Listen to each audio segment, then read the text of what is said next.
Chapter 7. Exercise can help or hurt.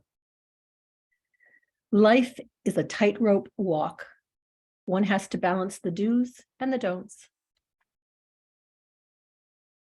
I know that you're probably chomping at the bit to get back to your exercise routine. There is a lot of concern. There is the concern about losing your fitness level, losing that physique you've been working so hard on, losing that edge that you were sharpening to bring your competitors down. There are people who you no longer laugh with every day or share your tales of woe. It's difficult to know exactly when to get back on track, but I can tell you one thing for certain. Too much, too soon will set you back. Please remember that. Post it on your mirror on a sticky note. Yeah, I love that tool. Write on it, how am I feeling today? What is my energy level? Make a note of that and please take the time to check in with yourself throughout the day. Your brain has been compromised, and in order to get better, it needs oxygen. One way to increase oxygen can be through exercise, unless you do too much. There are also other things that you can do without creating oxidative stress.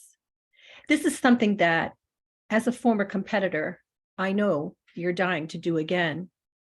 You may think that if you're not exercising as usual, you'll get out of shape and you'll never regain your former baseline.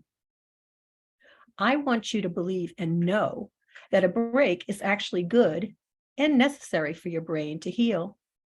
Jumping right back in the game may be stressful, much too stressful for you, and this will take you backwards. I want you going forward. I waited a long time before I was able to exercise myself. I knew that it wasn't working, as just walking around my house would bring on the big, fat, bad headache and the accompanying lethargy. At that point, I wasn't good for much. Thank God I had the dogs to entice me out, as sometimes it was emotionally so discouraging and draining that if they had not needed me, I would have atrophied on my couch. A great litmus test is to walk at whatever pace feels comfortable, get on a spinning bike, or get into a pool and do 5 minutes. That's it, 5 minutes. If you have a headache after that, you should not do more than 5 minutes the next time. You will be tempted, that's your nature, but trust me, please, this pushing too fast, too soon, will produce diminished returns. There are no shortcuts here. The old way of pushing hard to make gains does not apply in this game of recovery. Less is more, and I encourage you to write that on your sticky note too. Ask those who know. If you are having issues with your balance, you can be evaluated by someone who specializes in proprioceptive testing and can recommend applied exercises that will enhance the part of your brain that is not serving you now. Ask your doctor or do a search on the computer for people in your area who specialize in evaluating your current fitness baseline. I was fortunate to be made aware of someone who tested me over a series of days and provided me with a safe and effective way to correct my deficiencies while I strengthened my body, my former athletic self. I want you to really think about what I'm about to tell you. I did not find out this was even a thing until 4 years post TBI. Can you imagine how angry and relieved I was? That first day with Shane, after he had run the first set of tests, I was able to ask him, is this normal for someone with a TBI? When he told me it absolutely was, my eyes welled up and I cried.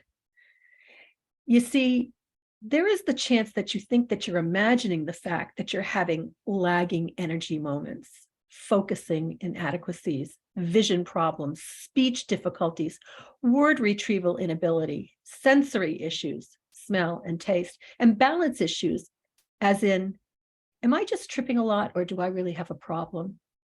You might not even be able to tell, you might not even be able to smell your own sweaty self. I know that I was right side dominant before, but now I'm not. Whenever I exercised in a manner that required me to balance on my right foot or lift weights, my right side was the hero. After my brain injury, this wasn't the case. I was able to be prescribed exercises specific to my needs. This choreography was to strengthen those aspects with which I was having difficulties. It was explained to me that the integration of these movements into a daily routine would help my brain and my body work together once again. My right foot would now move when my brain told it to. I am now finally beginning to smell the ocean. It was a jubilant moment when Shane told me he often saw these things with concussed individuals. He also said that we were all different. It was a relief to know that there was a right way. You will ease your body back, and when done properly, you will make the gains you're looking forward to. Have patience. So the purpose of my telling you this is for you to know and be aware that you have a choice. You can either enhance or hinder your recovery. It's an important choice, and I'm rooting for you to make the right one for you. It's your choice, your decision. Know that the time you take to listen to your body, evaluate, and reflect upon what works and what does not in order to design and choose the fun, safe, and appropriate ways that move you through coming back in combination with keeping an exercise journal will get you to the finish line faster. Please figure out what it is your body needs. Perhaps yoga is not the best for you. Some people think because the practice seems slow and gentle that it's good for you. It may not be. As seemingly innocuous and gentle as it may be, certain positions can aggravate your head. You will want to avoid doing this at all costs. A general rule of thumb is, if it doesn't feel good, don't do it. Also, check with someone who can evaluate your proprioceptive abilities before you try doing too much too soon. You want to be moving forward in your recovery, not creating more stress and inflammation for your brain to deal with. Ask a friend. Walking is a great way to begin. Finding someone to walk with can be fun. It can also be a strain. Perhaps that person likes to talk a lot about a lot of things that are not particularly positive or pleasant. You might prefer the company of your dog over the company of that human. You might also want to think about where you go with your dog. Make sure that this is where it will be stress-free for you. I am fortunate to live in an incredible area where I can walk for hours in the woods with my dog off leash or on the beach.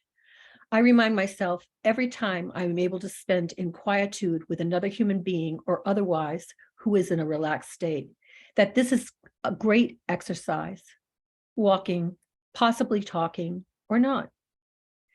Check in with yourself after your experiences and keep a journal.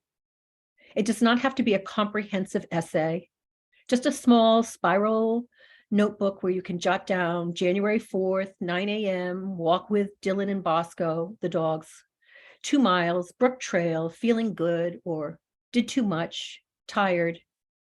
Keeping track of little things in shorthand can be a big help so that you remember, because you do forget things, don't you? Balance. Now, if your balance issues are significant and prevent you from riding your road bike, you should consider swimming or a spinning bike. Please keep in mind that a spinning class at the local gym might not be a great choice. Does the room echo? Is there a loud, fantastically and annoyingly in incredible shape instructor screaming at you over the booming music? Any one of those things can be headache and stress producing. The sight of the beautiful, fit instructor can be a visual reminder for what you have lost, or perhaps you'll find it motivating. Each of us has our own way of looking at everything, and I do not wish to discourage you. My point is that you might consider avoiding stress-producing fitness environments until you are relatively symptom-free, which will be a time when the experience does not initiate a headache that lasts for hours and makes you sleep more than usual. Pools can also be loud.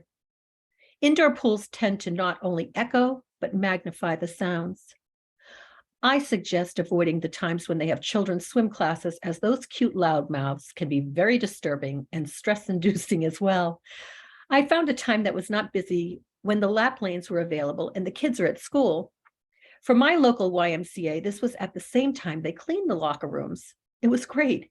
Few people were willing to use the pool if they could not use the women's locker room, and therefore I had a huge pool almost entirely to myself. It was and still is one of the best parts of my day. If you are craving a social connection, most Ys offer classes in many different things.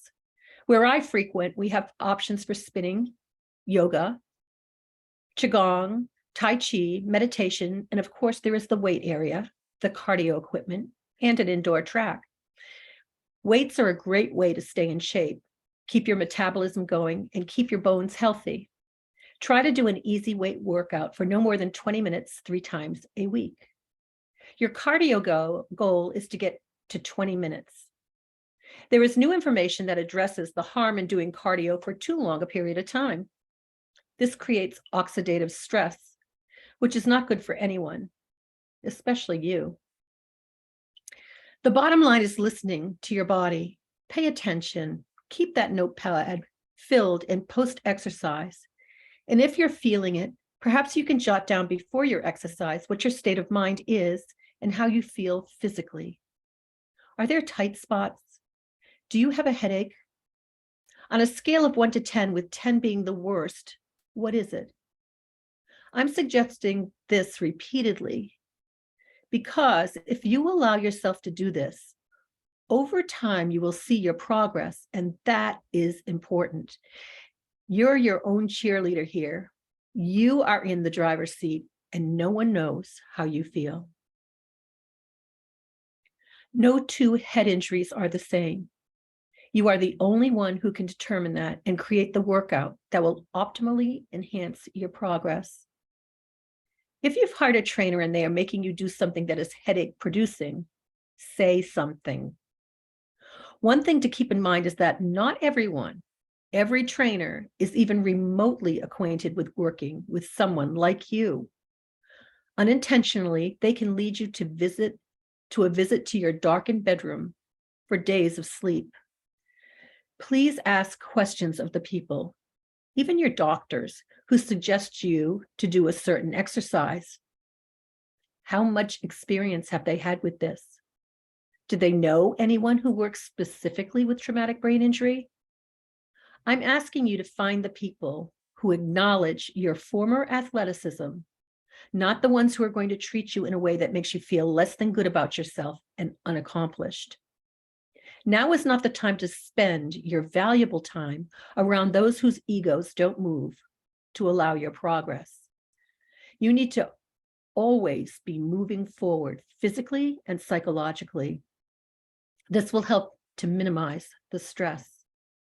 I'm begging you to check in with yourself frequently when exercising and give yourself permission to stop when you have had enough.